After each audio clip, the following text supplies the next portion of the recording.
अवतार तुम्हा धराया कारण उद्धरावे जन जड जीव. अवतरती अवतरण अवतार. संसरती इति संसारहा, जिथे खाली यावं लागतं हाही प्रकार तसाच आहे. वरून खाली आले, अवतीर्ण झाले, ही गोष्ट सापेक्ष आहे, लक्षात ठेवा. जगातली प्रत्येक गोष्ट जवळपास सापेक्ष असते. भारताचा आणि पाकिस्तानचा क्रिकेटचा मॅच आहे, भारत जिंकला, चांगलं झालं का वाईट झालं सांगा? हां, पाकिस्तानच्या दृष्टीने सापेक्षता आहे. एखादी गोष्ट चांगली आहे की नाही ही कोणाच्या दृष्टीनं बघतोय त्याच्यावरती अवलंबून आहे, ती चांगली झाली आहे की नाही. एखाद्याने आपल्याकडे 5-6 कोटी रुपये एका रात्री आणून दिले, चांगलं झालं का वाईट झालं? हां, आणि ती रात्र जर का 8 ऑक्टोबरची असेल आणि 500 आणि 1000च्या नोटा असतील तर चांगलं झालं का वाईट झालं सांगा? घडलेला प्रकार एका ठिकाणी मला सांगण्यात आलं. जसा पंतप्रधानांचं भाषण सुरू झालं टीव्हीवरती, एका शेतकऱ्याकडनं जमीन घेतली होती, 10 कोटीचा त्यांचा सौदा झालेला होता, 3 कोटी बाकी होते, 7 कोटी दिले होते, टाळाटाळ करत होता बिल्डर देण्यासाठी. जसं इकडं भाषण सुरू झालं, पटकन त्यांनी ते 1500च्या नोटा आणून दिल्या, म्हणले घे तुझे 3 कोटी रुपये. चांगलं झालं का वाईट झालं? आता त्यांनी त्या 3 कोटीचं काय करायचं? कुठलीही गोष्ट ही सापेक्ष असते, ती कधीच चांगली किंवा वाईट नसते. कोणाच्या दृष्टीनं आपण विचार करतोय. बरं, फसलं जाणं हे चांगलं आहे का वाईट आहे? हां, पुन्हा तीच गोष्ट, ही पण सापेक्षताच आहे. आमच्या एका ओळखीच्या माणसानं एका रस्त्यावरून जाणाऱ्या माणसाकडून हरणाचं कातडे घेतले, 2 कातडे घेतले हरणाचे. आता त्याला काही माहीत नव्हता कायदा वगैरे काय आहे ते. त्यांनी आपले ते कातडे घेतले, मस्तपैकी स्वच्छ धुवून काढले आणि गच्चीवरती वाळत टाकले. आता हरणाची कातडी, कुठल्याही प्राण्याची कातडी वापरणं हे कायद्याने गुन्हा ठरवण्यात आलेला आहे. या माणसाचा त्याला काही गंध नाही, त्या माणसाला ह्या गोष्टीचा. त्याने आपले ते कातडे घेतले, धुतले आणि गच्चीवरती वाळत टाकले. त्याचं घर असं होतं की जाता येता प्रत्येकाचं लक्ष त्या गच्चीकडे जाऊ लागलं. त्याच्यातल्या एकानं पोलीसमध्ये कंप्लेंट केली आणि सांगितलं की याच्याकडे हरणाचे 2 कातडे आहेत. पोलीस आले, त्याला पकडलं, त्याच्यावर केस दाखल करण्यात आली. कोर्टाने सांगितलं तिची तपासणी करा. आता हरणाची कातडी घेतली आहे, त्याच्यावर केस दाखल झाली आहे, न्यायाधीशांनी सांगितलंय त्याची तपासणी करा. तपासणीमध्ये अहवाल आला की ती हरणाची कातडी नसून ती म्हशीची कातडी आहेत. आता मला सांगा, फसणं चांगलं की वाईट? चांगलंच. जर ती कातडी खरी निघाली असती तर त्याला शिक्षा भोगावी लागली असती. शिक्षा भोगावी लागली नाही, कारण ती कातडी म्हशीची निघाली. म्हणजे फसणं सुद्धा चांगलं असतं. कोणतीही गोष्ट ही सापेक्ष असते. खाली येत आहेत म्हणजे वरून खाली येत आहेत. अवतार तुम्हा धराया कारण. काय कारण आहे? अवतार घेण्याचं कारण काय? तर उद्धारावे जन जडजीव. जडजीवांचा उद्धार करण्यासाठी संतांची प्रत्येक क्रिया ही जडजीवांच्या उद्धारासाठीच असते. किंबहुना अज्ञानी लावावे सन्मार्गासी, हा त्यांचा भाव असतो. नाथ महाराजांना गरज नव्हती एका सावकाराच्या घरी जाऊन त्याला रोज काहीतरी देवाचं नाव सांगून त्याच्याकडनं विष्णू सहस्त्रनाम पाठ करून घेण्याची. कीर्तन प्रवचनाला येत नाही, रोज त्याच्या घरी जायचे की बाबा काय येत नाही, वेळ नाही, मग ठीक आहे तो एक काम कर बाबा, मी सांगतो ते रोज म्हण. तो विष्णू सहस्त्रनाम नाथ महाराजांनी पाठ करून घेतलं. गरज काय आहे? अर्भकाचे साठी, अर्भकाचे साठी, अर्भकाचे साठी, अर्भकाचे साठी, पंते हाती धरली पाटी, पंते हाती धरली पाटी, पंते हाती धरली पाटी, पंते हाती धरली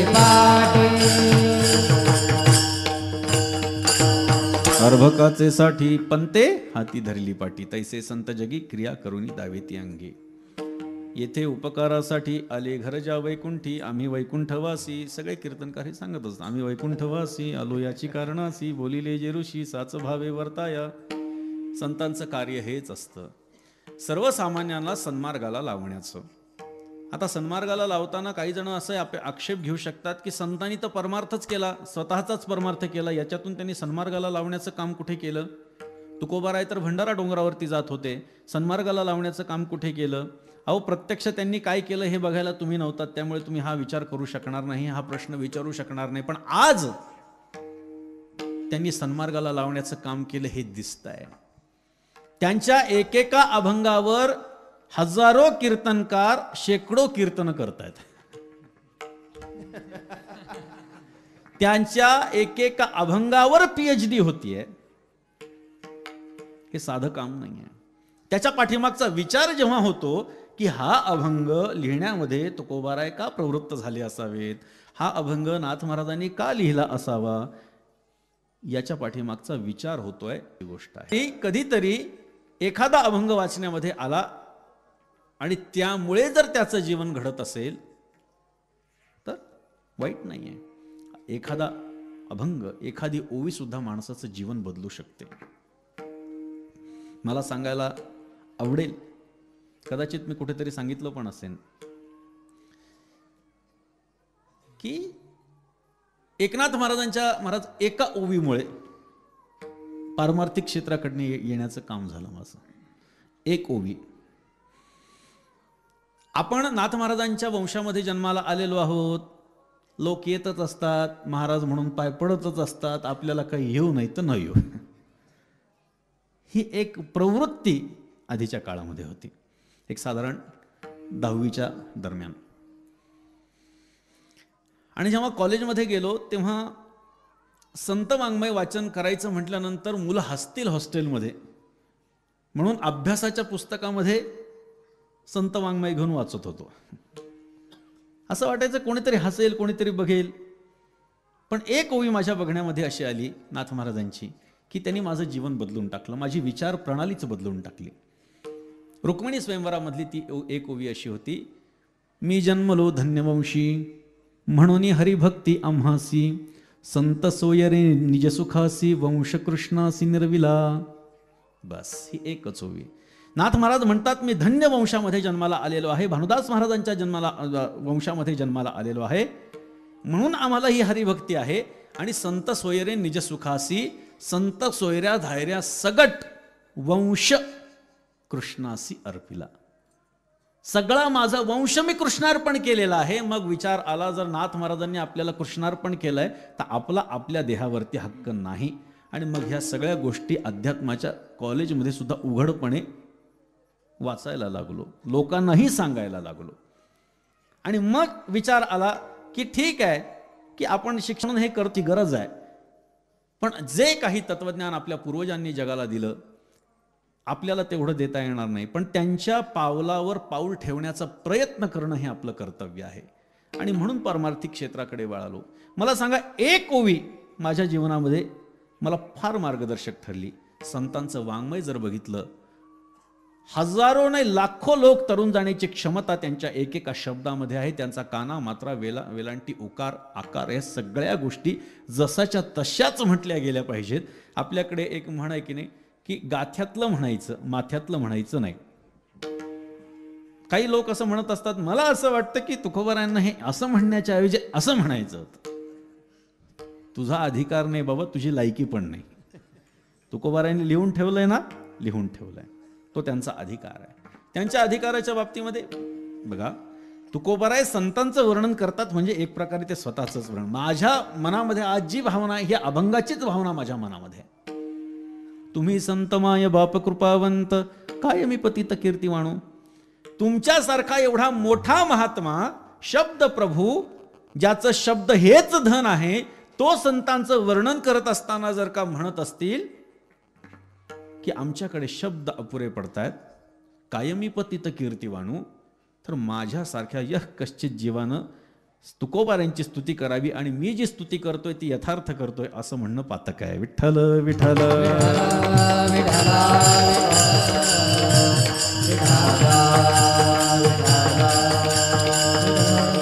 तुम्ही संत माय बाप कृपावंत कायमे पतित कीर्तिवाणू अवतार तुम्हा धराया कारण उद्धरावे जन जड जीव. संत महात्म्यांचं वर्णन जेव्हा आपण करत असतो तेव्हा आपल्या डोळ्यासमोर काही संत मंडळी येत असतात, पण ज्यांना संस्कार नसतात अशा लोकांच्या समोर संत म्हणजे उगाच कोणीतरी जटा वाढवलेले, दाढी वाढवलेले, केशरी कपडे घातलेले, पांढरे कपडे घातलेले असे येत असतात. नवती ते संगळा मुद्रा उधळणे नवती संत तुकोबाराय आपल्याला सांगतात. बाह्य लक्षण आपल्या वारकरी संप्रदायामध्ये एका प्रमाणामध्ये मानण्यात आलेलं आहे. एका प्रमाणामध्ये मानण्यात आलेलं आहे. एखाद्या संप्रदायाचा हा माणूस आहे हे कसं ओळखायचं तर त्याची काही चिन्ह असतात. उत्तरेत दक्षिणेत त्याला मुद्रांकित सुद्धा करत असतात. तप्त मुद्रा असते, त्याच्यावरती त्यांच्या परंपरेचा शिक्का असतो आणि तो त्या माणसाच्या अंगावरती उमटवल्या जातो. ही अघोरी प्रथा आपल्या वारकरी संप्रदायाने पत्करली नाही. पण आमच्यासाठी वारकरी कोण आहे हे कसं ओळखायचं? गोपीचंदन उटी, तुळशीच्या माळा ज्याच्या गळ्यामध्ये आहेत तो वारकरी. आवडे देवासी तो एका प्रकार नामाचा उच्चार, रात्रंदिवस तुळशी माळ गळा, गोपीचंदन टिळा, हृदयी कळवळा वैष्णवांचा. हे वैष्णवांचं संतांचं भक्तांचं लक्षण आहे. अशा प्रकारचे जे आहेत हे वारकरी संप्रदायामध्ये बाह्य लक्षणाने युक्त आहेत. पण त्यातले सगळेच संत आहेत का? असं आपण वारीला जाणारी मंडळी आहोत. खिसे कापू कोणत्या वेशात येतो? मोबाईल चोर कोणत्या वेशात येतो? आपल्यातलाच वाटतो आणि आपल्याच गोष्टी घेऊन जातो. म्हणजे वेश हा त्या माणसाचा अंतर्वेश आहे असं समजण्यात कारण नाही. जो बाह्यवेश आहे तोच अंतर्वेश आहे असं समजणारा माणूस आजच्या काळामध्ये मूर्ख समजला जातो. एखादा माणूस हा महात्मा आहे, सत्पुरुष आहे, संत आहे हे कसं ओळखायचं तर त्याच्या अंतर्लक्षणावर ओळखायचं. आज जगामध्ये एवढी माणसं अस्तित्वात आहेत बाह्यवेश ज्यांचा परमार्थाचा नाही आहे, पण अंतरंगानं मात्र ते सत्प्रवृत्तीला संतांच्या पातळीवरती जाऊन बसलेले आहेत. त्यामुळे आपला वेश कसा आहे याच्यावरती आपण संत किंवा असंत हे कधीही ठरत नसतं. पण याचा अर्थ आपण वारकरी मग म्हणतील असं ठरत नसतं तर माळ कशाला घालायची? मी सांगितलं प्रत्येक संप्रदायाचा काहीतरी एक दंडक असतो, काहीतरी नियम असतो. तो नियम आपला आहे म्हणून तेवढेच बाह्य लक्षण आपण आपल्याकडे असणं हे अपेक्षित आहे. अशा प्रकारचे संत जे अंतर्लक्षणानं युक्त आहेत, काम क्रोध ज्यांच्या जीवनामध्ये नाही, रंजल्या गांजल्यांना जे आपलंसं करतात, ज्याचे गेले काम क्रोध तोची साधू जगी सिद्ध, जे का रंजले गांजले त्यासी म्हणे जो आपुले, तोची साधू ओळखावा देव तेथेची जाणावा, संत तोची जाणा जगी दया क्षमा ज्याचे अंगी, लोभ अहंता न ये मना जगी विरक्त तोची जाणा. ही सगळी संतांची लक्षणं, तेची संत ज्यांचा हेत विठ्ठली, ही सगळी संतांची अंतर्लक्षणं आहेत. अशा लक्षणानं जे युक्त आहेत त्यांनाच संत म्हणायचं. आणि अशा संतांच्याकडे बघूनच तुकोबाराय सांगतात, तुम्ही संतमाय बाप कृपावंत कायमी पतित कीर्तिवाणू, अवतार तुम्हा धराया कारण उद्धरावे जन जड जीव. अवताराला येऊन तुम्ही जड जीवांचा उद्धरण करता, त्यांचा उद्धार करता. त्या उद्धाराचं स्वरूप कसं आहे? अभंगाच्या तिसऱ्या सुख भक्ती भाव धर्म, वाढावया सुख भक्ती भाव धर्म,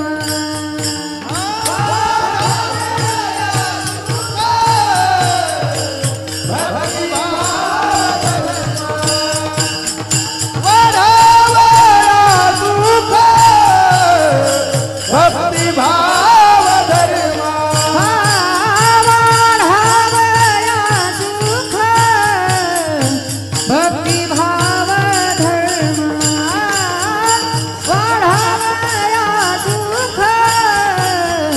भक्ती भाव धर्म, सुख भक्ति भाव धर्म,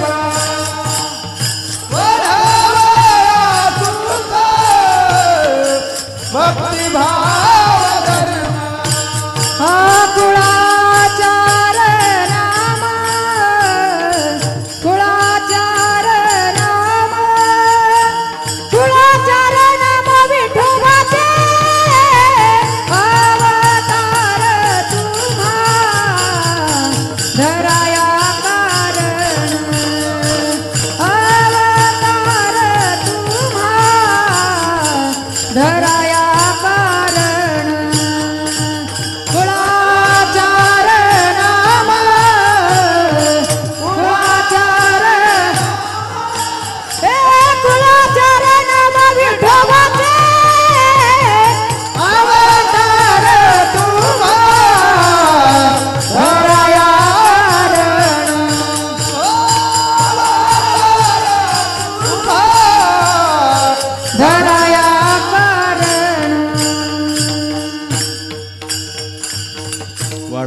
सुख भक्ती भाव धर्म कुळाचार नाम विठोबाचे.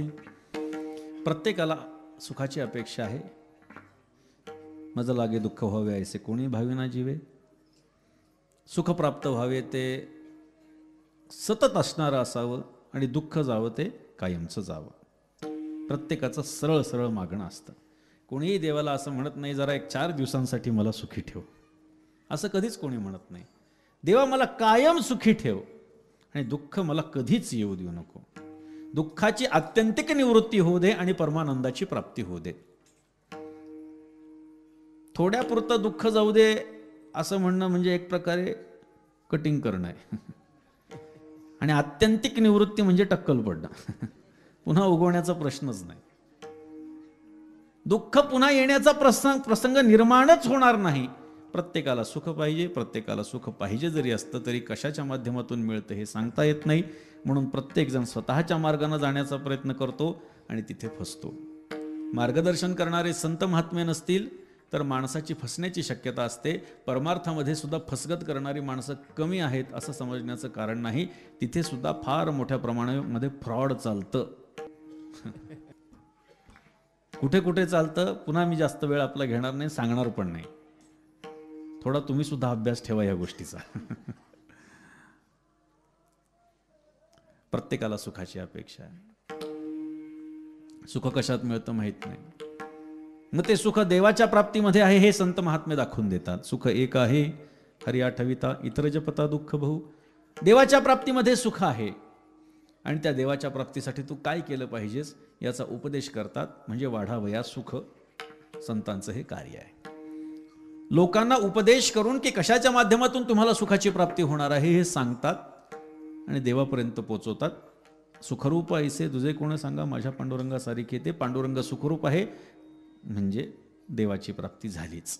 वाढावया सुख भक्ती. भक्तिभाव एक धरा किंवा भक्ती आणि भाव वेगळं धरा. भक्ती ह्या शब्दाचा विचार जर आपण केला तर भक्ती वाढवली, संतांनी भक्ती वाढवली आहे लक्षात ठेवा. अंधश्रद्धा वाढवलेली नाही. आपल्या वारकरी संतांनी अंधश्रद्धेवरती कठोरतेनं प्रहार केलेला आहे. आपण जर का त्यांचं वाङ्मय मुळातून वाचलं तर आपल्याला लक्षात येईल. तुकोबारायांनी सांगितलं रे शेंद्री हेंद्री देवते कोणती पूजी भूते घेते आपल्या पोटाची रडते मागतीशी ते अवदान. तशा पद्धतीचीच भाषा नाथ महाराजांनी 400 वर्षांपूर्वी वापरून ठेवलेली आहे. जिता जीवा करून वध दगडा दाविती नैवेद्य नाथ महाराज म्हणतात. जिवंत माणसाला खाऊ घालायचं नाही आणि दगडाला नैवेद्य दाखवायचा. जिवंत माणसाला जेवू घालायचं नाही आणि मेल्यानंतर त्याचं श्राद्ध करून लोकांना नाही अन्न मेल्यावरी पिंडदान. मेल्यावरी पिंडदान. मेल्यावरी पिंडदान. भुके नाही अन्न मेल्यावरी पिंडदान. मेल्यावरी पिंडदान. मेल्यावरी पिंडदान. भुके नाही अन्न मेल्यावरी पिंडदान. मेल्यावरी पिंडदान. मेल्यावरी पिंडदान. भुके नाही अन्न मेल्यावरी पिंडदान. मेल्यावरी पिंडदान. मेल्यावरी पिंडदान. तुके नाही अन्न आणि मेल्यावरी पिंडदान. ही गोष्ट संत महात्म्यांनी कंठारावानं सांगितली आहे. आईबापांची सेवा करा संतांनी सांगितले. आज जे जे काही आपल्याला ही माणसं सर्वसामान्य माणसं उपदेश करत बसतात ना की असं कुठं संतांनी सांगितलं. एकदा संतांचं वाङ्मय बघा. वाङ्मय बघताना आलं तर त्यांचं चरित्र तरी बघा. ठेविले अनंते तैसेची राहावे चित्ते असू द्यावे समाधान असं तुकोबारायांनी सांगितलंय आणि लोकांना निष्क्रिय करून टाकलंय अशी म्हणणारी एक टोळी आहे. पण त्यांनी कधीतरी बघावं की तुकोबारायांनी सुद्धा त्यांचं जीवन चालवण्यासाठी कष्ट केलेले आहेत. जेव्हा दुष्काळ पडला सगळं धनधान्य गेलं त्यावेळी तुकोबारायांनी शेतामध्ये जाऊन गोफण सुद्धा फेकले, पक्षी उडवलेले आहेत, कष्ट केलेले आहेत. फक्त भाग्यावरती आमचे संत महात्मे विश्वास ठेवा असं कधीही सांगत नाहीत. भाग्याचे भडसे उद्यमाचे निमिसे मग समृद्धी जात आपैसे घररी. भाग्य मानतात पण काहीतरी कष्ट केल्यानंतर त्याला भाग्याची जोड असते. भाग्याचे भडसे मान्य आहे, पण उद्यमाचे निमिसे काहीच करायचं नाही आणि भाग्याच्या भरोशावरती बसायचं संत महात्म्याने आम्हाला कधीही शिकवलेलं नाही. नाथ महाराजांच्या अंगावरती यवन थुंकला, 108 वेळा थुंकला आणि नाथ महाराजांनी प्रतिकार केला नाही. प्रतिकार न करण्याचा उपदेश एक प्रकारे नाथ महाराजांनी दिलाय असंही म्हणणारी ही टोळी आहे.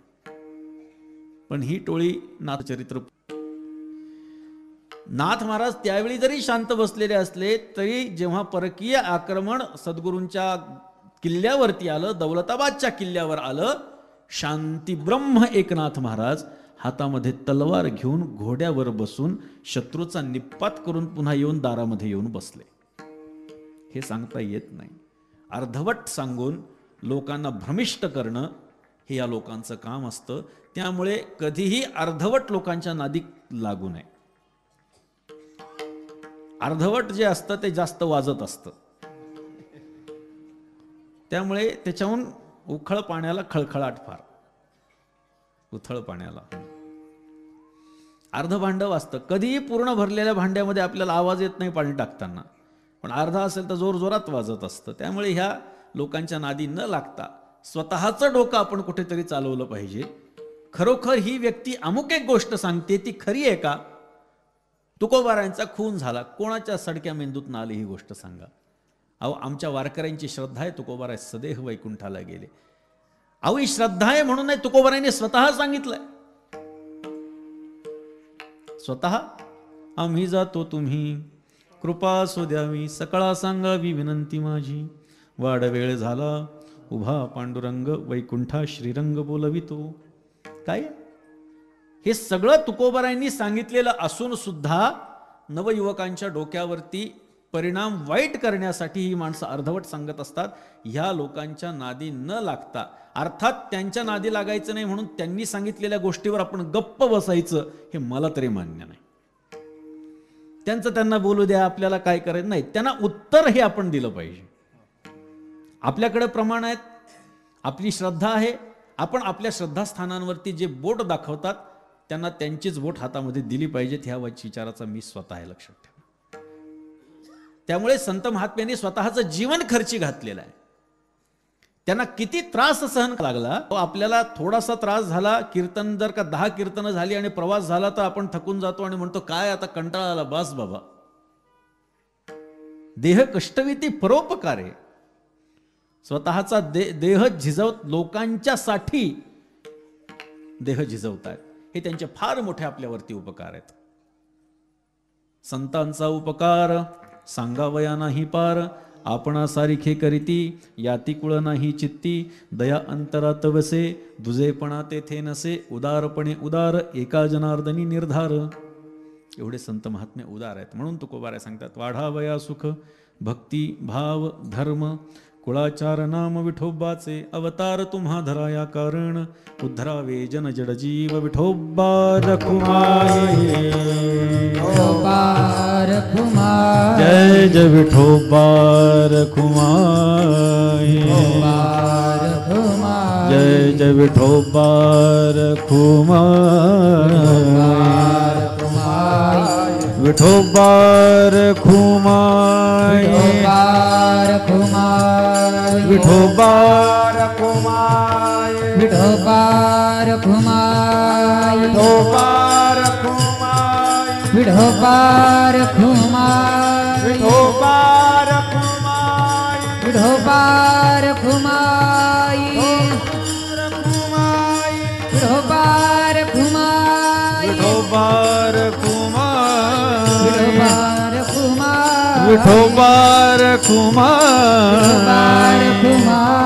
विठोबा रखुमाई, विठोबा रखुमाई, जय जय विठोबा रखुमाई, विठोबा रखुमाई, जय विठोबा रखुमाई, विठोबा रखुमाई, विठोबा रखुमाई, विठोबा रखुमाई.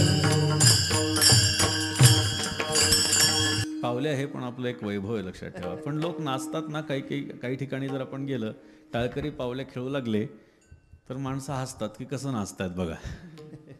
पण नाथ महाराज सांगतात कीर्तन कसं असावं. सगुणचरित्रे परमपवित्रे सादर वर्णावी, सज्जन वृंदे मनोभावे आधिवंदावी, संत संगे अंतरंगे नाम बोलावे, कीर्तन रंगी देवा सन्निध सुखे डोलावे, भक्ती ज्ञानाविरहित इतरा गोष्टी न कराव्या, प्रेम भरे वैराग्याच्या युक्ती विवाराव्या, जेणेकरून अंतरी ठेसावी मूर्ती श्रीहरीची, ऐसी कीर्तन मर्यादा आहे संतांच्या घरची. संत संगे अंतरंगे नाम बोलावे, कीर्तन रंगी देवा सन्निध सुखे डोलावे. हे डोलणं एक प्रकारचं परमात्म्याबरोबरच डोलणं आहे. त्यामुळे अशा लोकांना बघा, नाथ महाराजांनी भागवतामध्ये फार सुंदर सांगितलंय, जो मोले मदिरा खाये तो तेणे नंदे छंदे नाचे गाये.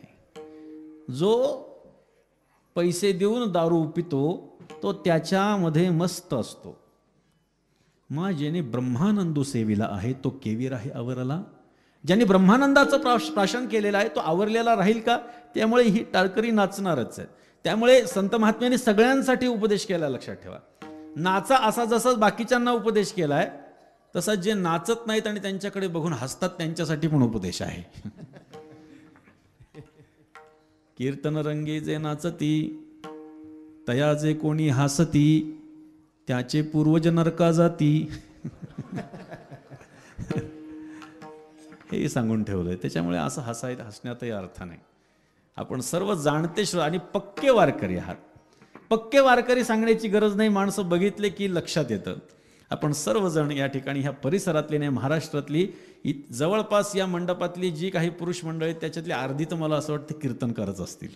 त्यामुळे कीर्तनकारांसमोर बोलणं हे फार मोठं अवघड काम असतं आणि महाराजांच्या आज्ञेच्यामुळे आज आपल्यासमोर या ठिकाणी उभा आहे. पांडुरंग महाराजांनी मला काही दिवसांपूर्वी फोन केला आणि ह्या कार्यक्रमासंदर्भात सांगितलं होतं. आणि खरं म्हणजे मला दुपारी मी आज जालन्याला होतो आणि तिथून यायला थोडासा उशीर झाला मला, आणि तरीसुद्धा आपण सर्वांनी सांभाळून घेतलं ही महत्त्वाची गोष्ट आहे. आपण तुकोबारायांचा अभंग चिंतनासाठी निवडलेला आहे. तुकोबाराय संतांचं वर्णन करत असताना त्यांच्याविषयी परिहार देतात. त्यांच्या कृपेमुळे काय होतं ते कृपा करतात, त्यांचं कार्य कशा पद्धतीनं चालतं हे सांगत असताना मायबापाची उपमा तुकोबाराय देतात. तुम्ही संत मायबाप कृपावंत, कायमी पतित कीर्ती वाणू. खरं म्हणजे संतांची कीर्ती वर्णन करण्याच्या पलीकडची आहे. कारण वाऱ्या हाती माप चाले सज्जनाचे, कीर्ती मुख त्याचे नारायण. त्यामुळे त्यांची कीर्ती सांगण्याची गरज नाही. तरी सुद्धा जी भावना तुकोबारायांच्या अंतःकरणामध्ये उचंबळत होती तिला शब्दबद्ध करणं हे तुकोबारायांना स्वतःचं आद्य कर्तव्य वाटलं, म्हणून त्यांचा हा अभंग स्फुरला असावा. तुम्ही संतमाय बाप कृपावंत, कायमी पतित कीर्तिवाणू. अवतार तुम्हा धराया कारण, उद्धरावे जन जड जीव. वाढावया सुख भक्ती भाव धर्म, कुळाचार नाम विठोबाचे. अवतार तुम्हा धराया कारण, उद्धरावे जन जड जीव.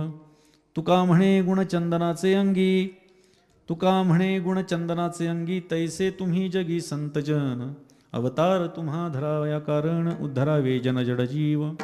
या ठिकाणी संत महात्म्यांना चंदनाची उपमा दिली आहे. लोह परिसाची नसाहे उपमा. लोखंड परिसाची उपमा संतांना देता येत नाही.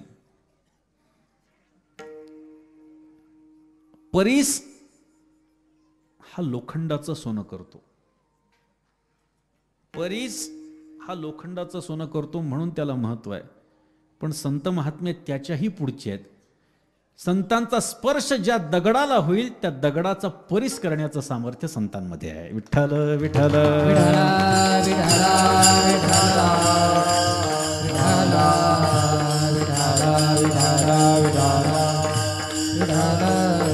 चंदनाची उपमा देतात. तुका म्हणे गुणचंदनाचे अंगी. चंदन ज्याप्रमाणे आपल्या सहवासामध्ये आलेल्या प्रत्येकाला सुगंधित करून सोडत असतो,